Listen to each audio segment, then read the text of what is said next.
நீங்க ஆட்சிக்கு வந்தா எந்தெந்த மாதிரியான வரைமுறைகளை வச்சிருக்கீங்க? நம்ம ஆட்சிக்கு வந்தா அரசு வேலை எல்லாருக்கும் கட்டாயம் உண்டு. சம்பளம் 20,000 தான் தருவேன். அதை நீ செலவு பண்ணி காட்டிரு. மருத்துவம் இலவசமா தருவேன். ஓன் புள்ள ஏன் ஓன் அப்ப ஏன் கவர்மெண்ட் ஹாஸ்பிட்டல் கொண்ட போடு. எல்லா அரசு அதிகாரியும் உன் பிள்ளை அங்க கொண்ட போடு. இலவசமா பண்ணி தருவேன். நீ எப்படி செலவு பண்ணி பண்றன்னு நான் பாத்துறேன். பால், மாட்டு பால் என் பிள்ளைகளுக்கு குடுறா. எல்லாம் 2 லிட்டர் 3 லிட்டர் புடுறா.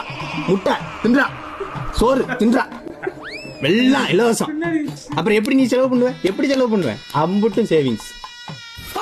உனக்கு படிப்பு வரலையா? ஐயா எனக்கு ஊர் சுத்தி பார்க்க பிடிக்குமா?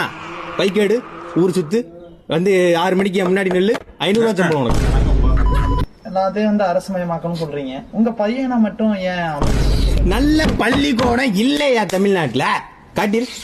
தமிழ்நாட்டை நல்ல, அதாவது இங்க பள்ளிக்கூடம் நல்லா இருந்தா நான் ஏன் என் பிள்ளைய கொண்டு அமெரிக்கா ஸ்கூல்ல போறேன்? ஏன் போடுறேன்? அப்புறம் இவ்வளவு கலெக்டர் ஐஏஎஸ் எல்லாம் வந்திருக்காங்க ஐயா.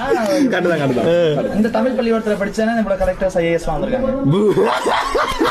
பதில் தெரியல.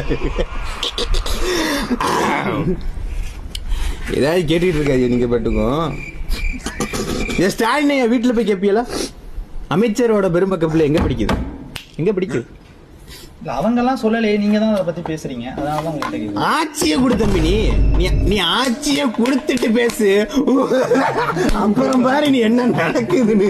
உன் அண்ணன் வந்துட்டேன்னு வச்சுக்க, தமிழ்நாட்டை நாம் தமிழர் மாடா மாற்றிடுவேன்.